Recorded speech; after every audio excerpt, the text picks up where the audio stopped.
Welcome to Kenton's videos. Enjoy the video.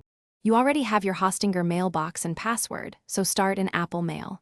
You'll open Mail, choose Add Account, and pick Other Mail account. Enter your name, full Hostinger email, and password. This creates the entry point. Once done, Mail may attempt automatic settings.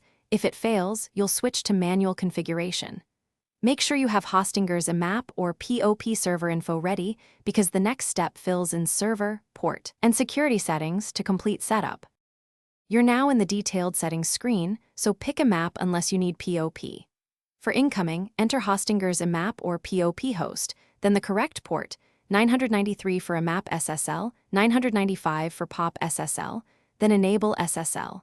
For outgoing SMTP, set SMTP. Hostinger.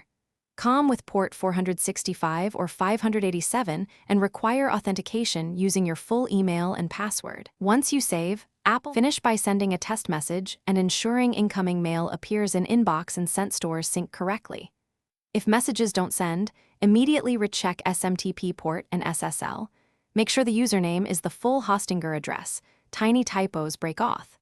Once done, restart Mail, and if needed, your Mac to clear cached failures.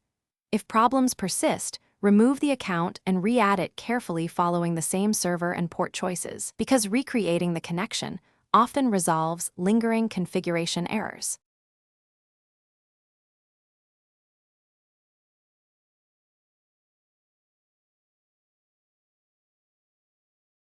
Thanks for watching. Consider subscribing if we helped you.